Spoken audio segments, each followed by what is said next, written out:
దేవునికి మహిమ కలుగునుగాక. దేవుడు నన్ను వాడుకొనునా అనే ప్రశ్న మీలో ఉందా?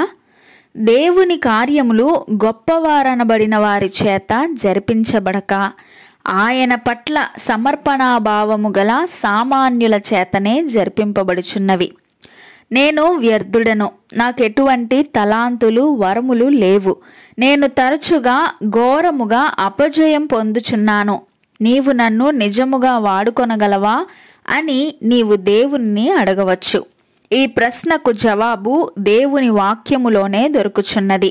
ఇశ్రాయేలీలను స్వాతంత్రంలోనికి నడిపించేందుకు పిరికివాడును నోటి మాంద్యము గలవాడునైన మోషేను ఆయన నిరాటంకముగా వాడుకొనెను. నిర్గమాకాండం 3వ అధ్యాయం 13వ వచనంలోను, అలాగే 4వ అధ్యాయం 10వ వచనంలోను మనం చూస్తాము. ఆయన మాటలు లిఖించుటకు, ఆయన కార్యములు నెరవేర్చుటకు గొర్రెల కాపరులను, పశువుల కాపరులనే కాక చేపలు పట్టు జాలరులను, సామాన్య వ్యవసాయదారులను కూడా వాడుకొనెను. ఆయన కుమారుడిగా ఒక సామాన్య వడ్రంగి మరియు ఒక గ్రామీణ స్త్రీ పెంచి పెద్ద చేశారు.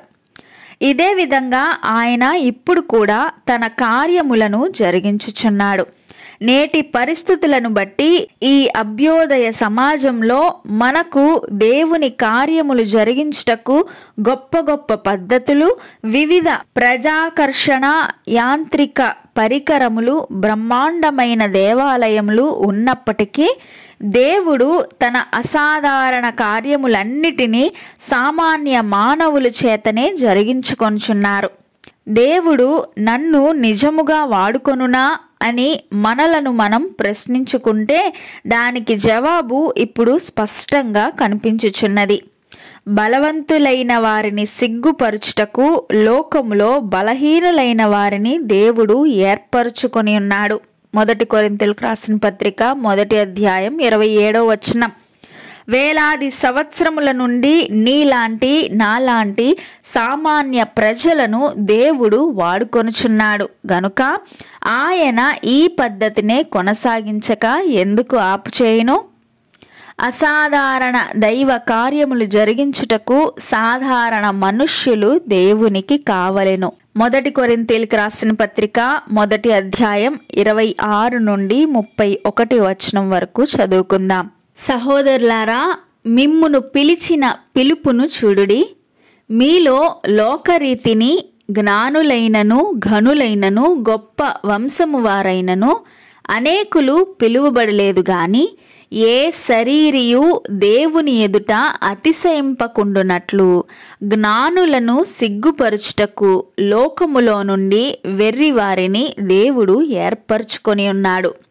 బలవంతులైన వారిని సిగ్గుపరచుటకు లోకములో బలహీనులైన వారిని దేవుడు ఏర్పరచుకొని ఉన్నాడు. ఎన్నికైన వారిని వ్యర్థము చేయుటకు లోకములో నీచులైన వారిని, తృణీకరింపబడిన వారిని, ఎన్నిక లేని వారిని దేవుడు ఏర్పరచుకొని ఉన్నాడు. అయితే ఆయన మూలముగా మీరు క్రీస్తు యేసునందున్నారు.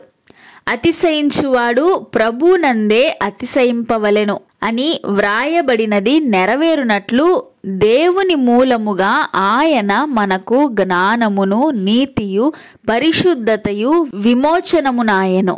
లోకములో అనేకులు శరీరరీతిగా, లోకరీతిగా జ్ఞానులై, ఘనులై, గొప్పవారిగా అనేకులు పిలువబడుచున్నారు. అయితే దేవుని పని చేయుటకు, అలాంటి వారిని సిగ్గుపరచుటకు దేవుడు లోకములోనున్న వెర్రి వారిని పిలుచుకొంచున్నాడని బైబిల్ సెలవిస్తుంది. మనలో అనేకులు జ్ఞానహీనులే కావచ్చు, లేదా బలహీనులే కావచ్చు, ఎన్నిక లేనివారై ఉండవచ్చు, నీచులై ఉండవచ్చు, అనేకులచే తృణీకరింపబడిన వారై ఉండవచ్చు. అయితే దేవుని మూలముగానే మనము క్రీస్తు యేసునందున్నామనే విషయము మర్చిపోకూడదు.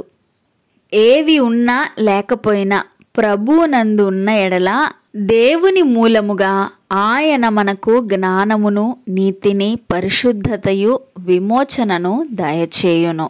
జ్ఞాని ఏమాయెను, శాస్త్రి ఏమాయెను, ఈ లోకపు తర్కవాది ఏమాయెను? ఈ లోక జ్ఞానమును దేవుడు వెర్రితనముగా చేసి ఉన్నాడు కదా. మన విశ్వాసము మనుష్యుల జ్ఞానమును ఆధారము చేసుకొనక దేవుని శక్తిని ఆధారము చేసుకొని ఉండవలెను. ఎవడును తన్ను తాను మోసపరుచుకొనకూడదు. మీలో ఎవడైనను ఈ లోకమందు తాను జ్ఞానిని అనుకొనిన ఎడల జ్ఞాని అగునట్లు వెర్రివాడు కావలెను. ఈ లోక జ్ఞానము దేవుని దృష్టికి వెర్రితనమే. గనుక నిన్ను పిలుచుచున్న దేవునిని నేనున్నాను, నన్ను పంపుము దేవా అని ముందుకు కొనసాగిపో.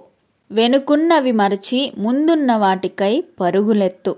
దేవునిని స్తుతింతుము. మమ్మును పిలిచిన దేవా నీకు స్తోత్రములు. నీ అరచేతిలో మమ్మును చెక్కుకున్న దేవా నీకు స్తోత్రములు. జ్ఞానము లేని నన్ను ఎన్నుకున్న దేవా నీకు స్తోత్రములు. సర్వజ్ఞాని నీకు స్తోత్రములు. ఘనుడా నీకు స్తోత్రములు.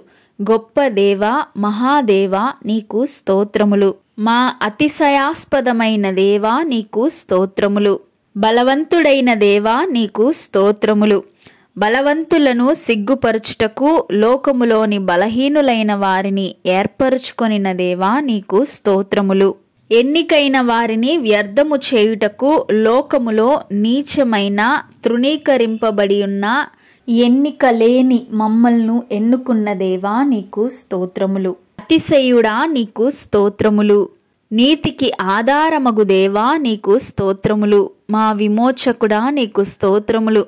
పరిశుద్ధుడా పరమతండ్రి మీకే స్తోత్రములు. పావనుడా మీకే స్తోత్రములు. పరిపూర్ణుడా నీకే స్తోత్రములు. నిత్యము వేవేల దూతల చేత పరిశుద్ధుడు పరిశుద్ధుడు పరిశుద్ధుడు అని గాన ప్రతిగానములు పొందుతున్న దేవా నీకే స్తోత్రములు. మీ మహిమార్థమై మమ్మును అర్హమైన పాత్రగా మార్చి మీ సేవలో వాడుకొనుము దేవా. ఈ చిన్ని స్తుతి ఆరాధనను మీ పాదాల చెంత అర్పించి అడిగి వేడుకుంటున్నాము తండ్రి. ఆమేన్.